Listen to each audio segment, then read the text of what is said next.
6-7 ایسے کیسز ہیں جہاں ہم نے باہر کی فرمز کے ساتھ، باہر کی کمپنیز کے ساتھ معاہدے کیے، جب ہماری عدالتوں نے ان کو ختم کیا، ان کے خلاف فیصلے دیے، تو باہر کی عدالتوں میں جا کر اور وہ لوگ کیس جیت گئے اور پاکستان کو اربوں ڈالرز کے جرمانے ہو چکے ہیں۔ مسئلہ کہاں پہ آ جاتا ہے؟ مسئلہ ہے نا یہاں پہ آ جاتا ہے کہ ہمارے بدقسمتی سے ہمارے کسی بھی دور میں، چاہے وہ پرویز مشرف کا دور ہو، نون لیگ کا دور ہو، پیپلز پارٹی کا دور ہو، ابھی پی ٹی آئی کا دور ہے، اس میں کچھ جگہوں پہ تو آپ کو پیپلز پارٹی اور نون لیگ کے دور میں تو پتہ ہے کہ وہ خود جو حکمرانی کر رہے تھے وہ خود کرپٹ تھے۔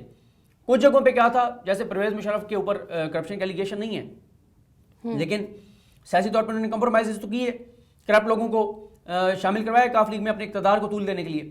اور تیسرا جو ہے، جو پی ٹی آئی کا جیسے دور ہے، بیوروکریسی بہت بڑی رکاوٹ ہوتی ہے بہت سے اچھے کاموں میں، بہت سے احتساب میں۔ اس کی وجہ کیا ہے؟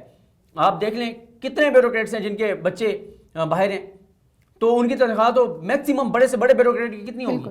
2.5 لاکھ 3 لاکھ۔ تو کہاں سے وہ بچوں کو بھائی امریکہ میں پڑھا رہا ہے؟ کیسے اس نے وہاں پہ گھر لے لیے ہیں؟ تو ہمارے ہاں بحیثیت معاشرہ ہم اتنے کرپٹ ہو چکے ہیں کہ ہم میں سے کوئی بھی صحیح طور پہ نہیں چاہتا کہ میرٹ کا نظام آئے، کرپشن فری نظام آئے۔ میں بحیثیت معاشرہ اس سینس میں کہہ رہا ہوں کہ جو بندے لوگ میٹر کرتے ہیں، پولیس ہو، بیوروکریسی ہو، یا بہت سارے اور طاقتور لوگ ہوں، یہاں پہ عام آدمی تو چاہتا ہے، جیسے کرپشن نہیں کہ وہ تو چاہتا ہے کہ یار کرپشن ختم ہو، وہ پیسہ جو ہمارے اوپر خرچ ہونا تھا، ہماری تعلیم پہ، ہماری صحت پہ، ہمارے بچوں کے مستقبل پہ، وہ سارا پیسہ کرپشن کی نظر ہو جاتا ہے۔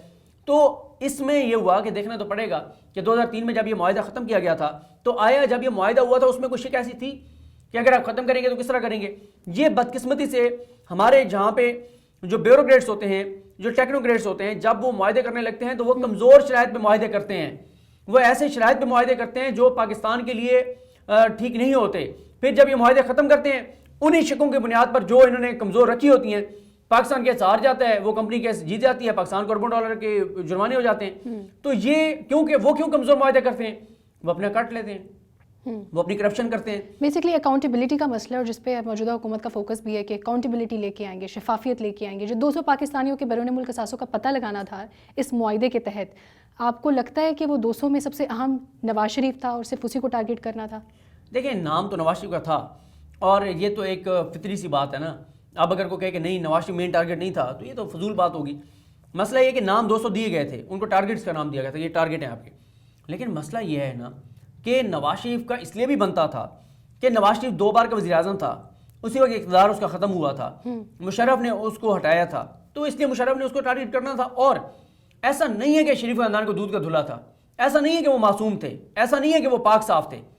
یہ سیاسی طور پہ کہہ رہا ہوں، فائنینشلی کہہ رہا ہوں، باقی چیزوں میں نہیں کہہ رہا۔ تو ان کے تو کرپشن، ان کے تو 1993-94 میں چیزیں سامنے آنے شروع ہو گئی تھی۔ اور یہ جو protection of economic reforms act لائے تھے، یہ بھی لانے کا مقصد کیا تھا؟ یہی تھا کہ انہوں نے پیسہ پاکستان سے باہر بھیجنا تھا، ٹرانسفر کرنا تھا، اور باہر اثاثے و جائیدادیں خریدنی تھی، اپنے لندن فلیٹس خریدنے تھے۔ تو کرپشن تو انہوں نے کی ہے۔ اور ابھی دیکھیں نا، جب ان کے یہ کیس چلا ایون فیلڈ العزیزیہ فلیگ شپ، ان سے پوچھا گیا بھائی ریکارڈ دے دیں، رسیدیں دے دیں، پیسے کمائے کیسے، بھجوائے کیسے، خریدے کیسے، کوئی چیز انہوں نے نہیں دی۔ اچھا، اب اس فیصلے میں جو پاکستان کو جرمانہ ہوا ہے، وہ لوگوں کا ماننا، یہ لوگ ڈیمانڈ کریں اگر کہ ان کے خلاف کارروائی کرنے چاہیے کہ یہ جرمانہ اب اتنا بھرنا پڑے گا، کیونکہ آپ نے کہا ہے کہ وہ ہم جو کرپشن کا پیسہ پکڑیں وہ رائٹ ڈائریکشن میں، رائٹ جگہوں پہ لگنا چاہیے، لیکن پھر ہم جرمانے بھی بھرے ہیں ایسے کیسز کے، نمبر 1۔ اور دوسرا سوال میرا یہ ہے کہ ابھی پاکستان کا جو امیج ہے اس کو کتنا افیکٹ ہوا ہے اس فیصلے سے؟ دیکھیں، پہلا جو آپ کا سوال ہے اس میں تو یہ ہے کہ بالکل تحقیقات ہونی چاہیے، اور پرائم منسٹر پاکستان عمران خان صاحب نے تحقیقاتی کمیٹی بھی بنا دی ہے۔ میں خیال ہے اس میں فواد چودھری صاحب ہیں، شری مزاری صاحب ہیں، شہزاد اکبر صاحب ہیں، اس طرح سے کچھ لوگ ہیں جن کی کمیٹی بنائی ہے۔ اس کی مکمل اسد عمر صاحب بھی ہیں تحقیقات کے لیے۔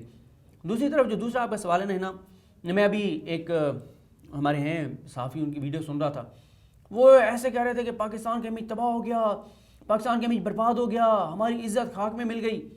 بھائی آپ کی عزت اس وقت خاک میں آپ کے نزدیک کیوں نہیں پاکستان کی ملی تھی جب یہاں پہ ہمارا 20 کروڑ 22 کروڑ کا وزیر اعظم دبئی میں اپنے بیٹے کی ایک کمپنی میں ملازمت کر رہا تھا، جب ہمارا وزیر دفاع اور وزیر خارجہ ہنرمند مزدور کا اقامہ لے کے باہر نوکری کر رہا تھا، جب ہمارا یہاں پہ وزیر داخلہ اور اس سے پہلے وزیر جو ہے وہ پلاننگ، وہ سیکورٹی گارڈ کا اقامہ لے کے باہر نوکری کر رہا تھا، آپ کا اس وقت کیوں نہیں آپ کہتے کہ پاکستان کے امیج تباہ ہو رہا ہے جب پاکستان سے بھاگا ہوا ایک شخص وہاں بیٹھ کے پاکستان کے اداروں کے خلاف عرض اسرائی کر رہا ہے، الزامات لگا رہا ہے، جھوٹ بول رہا ہے، بغاوت کرانا چاہ رہا ہے، پاکستان میں انتشار پھیلانا چاہ رہا ہے۔